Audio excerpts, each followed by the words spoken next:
Ready to dive deep into the mind of a Roman emperor. You brought some pretty fascinating source material on Marcus Aurelius. It is, yeah. We're excited to explore it with you. We've got excerpts from a 1742 edition of his famous Meditations, Right. complete with these really fascinating notes by the translators, Francis Hutcheson and James Moore. Yeah. So we'll be unpacking what made Marcus tick, his Stoic philosophy, and how it might even connect to Christianity. Yeah. Sounds pretty epic, right? It is. It is. What's fascinating about this deep dive is how it reveals the timeless questions humans grapple with, good and evil, life and death, our place in the universe, all that. Yeah. And these 18th century commentaries add another layer, showing how Marcus influenced later thinkers. So get ready for some aha moments as we kind of connect these dots across centuries. I love that. Okay, so let's set the stage. Yeah. Who was this Marcus Aurelius guy, besides being an emperor? All right. Who preferred philosophy to, say, gladiator battles? Well, he ruled the Roman Empire from 161 to 180 AD during a period known as the Pax Romana.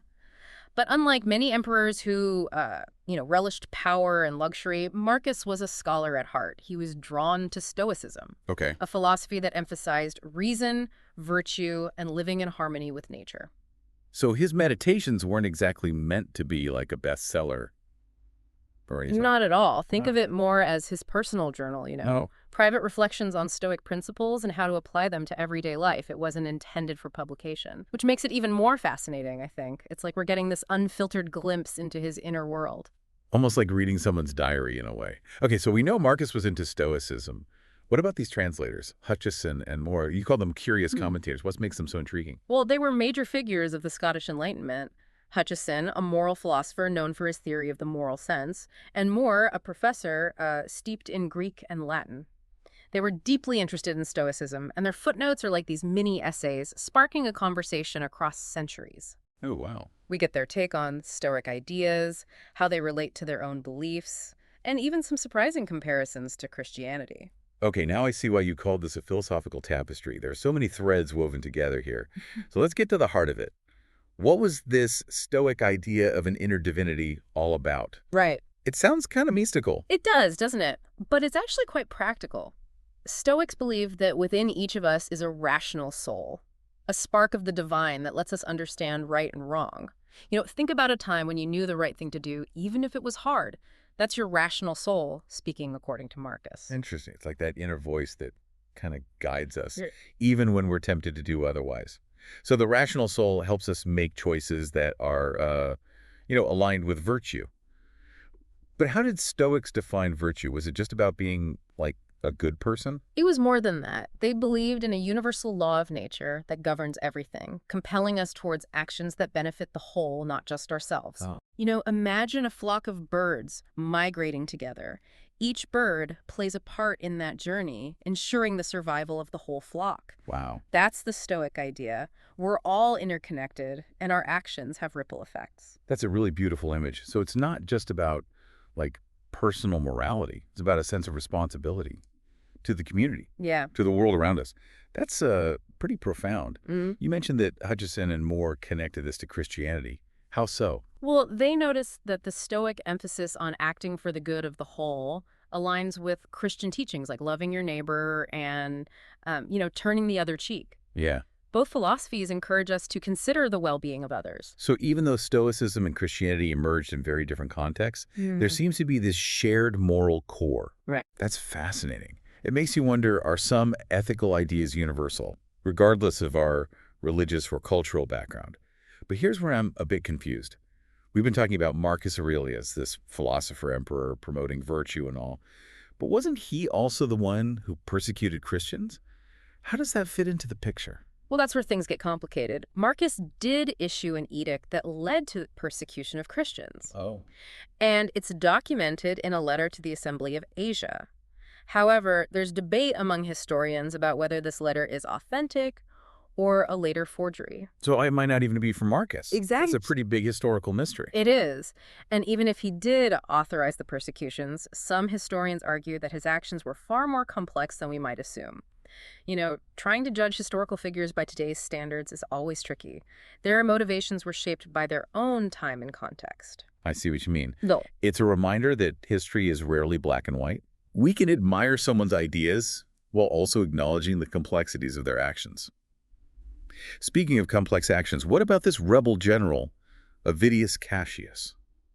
Marcus seemed to handle that whole situation with remarkable grace, wouldn't you say? Absolutely. Cassius led a revolt against Marcus, believing he was dead. But when Marcus learned about it, he didn't react with anger or vengeance. Oh, wow. He showed incredible mercy, even when Cassius's supporters threatened his family. Wait, even when his family was at risk, that's some serious next-level forgiveness. What did he say about that? There's this powerful quote where he says, "Let my children perish, if Cassius better deserves the love of the Romans than they." Basically, he was putting the good of the Roman people above his personal feelings, even his family's safety. Wow, that takes a lot of strength of character. Yeah. But is this what Marcus meant by focusing on the internal rather than the external? Exactly. That's a core Stoic principle. Hmm. Marcus believed that true peace and happiness come from mastering our inner world, not from trying to control external events which are often beyond our control. He uses this incredible metaphor. Imagine viewing life from a high tower. From that perspective, everything below seems transient and insignificant, helping us detach from the ups and downs of daily life. That's such a vivid image, Isn't it? almost like a meditation practice. It reminds me of mindfulness, observing your thoughts and emotions without getting swept away by them. So instead of trying to control what happens around us, we focus on how we respond. Precisely. And that leads us to Marcus's constant self-reflection. He emphasized examining our motives and aligning our actions with our values. Which for him were justice, truth, temperance, fortitude, and having a mind content with reason and providence. You got it. He believed these virtues were essential for living a good life. A life in harmony with nature. Exactly. It's amazing how these ancient ideas still resonate today. Makes you think about your own values and what truly matters in life. It does, doesn't it? And we've only just scratched the surface. There's so much more to uncover as we delve deeper into Marcus's meditations. I can't wait to see where this deep dive takes us next. It's already making me think differently about my own life and the choices I make every day. You know, it's incredible how, even though Marcus lived centuries ago, his words still feel so relevant today. I know, right? It's like he's having a conversation with us across time, sharing his insights on how to live a meaningful life. And not just any life, but like a good life, one guided by reason, virtue, and a sense of purpose. Absolutely. But I have to admit, it's easy to get caught up in the day-to-day chaos and lose sight of those bigger ideals. Oh, yeah. How did Marcus suggest we actually cultivate that inner strength and, make those wise choices? Well, he was a huge advocate for self-reflection. Okay. He believed we should constantly examine our thoughts and actions, asking ourselves, are these aligned with my values? Am I living up to my own standards? He saw this self-examination as a lifelong process, a continuous striving for improvement. Yeah. It's like he's saying, don't just go through life on autopilot. Be intentional. Pay attention to your inner compass. Exactly. And it's not about beating yourself up if you make mistakes, Right. It's about acknowledging those missteps, learning from them, and making a conscious effort to do better next time. Yeah. Think of it like tending a garden. Okay. You have to pull out the weeds and nurture the plants you want to flourish. So self-awareness is key. But what about happiness? Right. We all want to be happy, right? Did Marcus buy into the idea that happiness comes from external things like wealth or fame? He actually saw those things as fleeting and ultimately meaningless. Okay. For him, true happiness stemmed from living in accordance with nature. And for humans, that meant living virtuously and rationally. Okay. It's about aligning your actions with your values, with that inner divinity we talked about earlier. That makes sense, but it also sounds really challenging. Yeah. Like, how do you stay focused on virtue and reason when the world is throwing all sorts of temptations and distractions your way? Well, that's where the Stoic idea of controlling what you can control comes in. Remember that high tower analogy? Marcus believed that by nurturing our rational soul, we could find contentment and tranquility, regardless of what was happening around us. Okay. He understood that external events are often beyond our control. Right. Things like other people's actions, unforeseen circumstances, even our own health. Yeah. But our inner world, our thoughts, reactions, and choices, those are things we can influence. Precisely, and it's in that space, in the cultivation of our inner world, that we can find true freedom and meaning. We might not be able to control the storm, but we can choose how we weather it. This all reminds me of mindfulness practices that are so popular these days. Meditation, focusing on the present moment, observing your thoughts without judgment. Right. It's like Marcus was an early mindfulness guru. You're not far off. Yeah. His writings definitely have a mindful quality. He's constantly encouraging us to be present, to pay attention to our thoughts, and to detach from things we can't control. It's like he's saying, don't get caught up in the drama.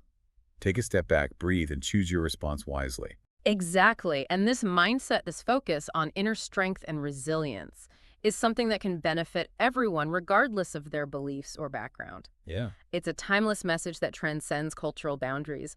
But it's also interesting how Hutcheson and Moore, the translators, pointed out some intriguing connections to Christianity. Right. They saw some surprising parallels between Stoicism and Christian teachings. Like what? Well, for example, the Stoic emphasis on returning good for evil echoes Jesus' teachings on forgiveness and loving your enemies. Yeah. It's like that idea from the Sermon on the Mount, turn the other cheek. Right. It's about rising above the desire for revenge and choosing a more compassionate path. Exactly. And Hutcheson and Moore also noted the similarities between the Stoic concept of imitating the gods and the Christian idea of striving to be more Christ-like. Interesting. Both philosophies encourage us to aspire to a higher moral standard. So even though Marcus wasn't a Christian, there's this shared emphasis on living a virtuous life, Right. focused on compassion and service to others. Absolutely. And that suggests that certain moral principles might be universally appealing, Yeah. even if they're framed within different belief systems.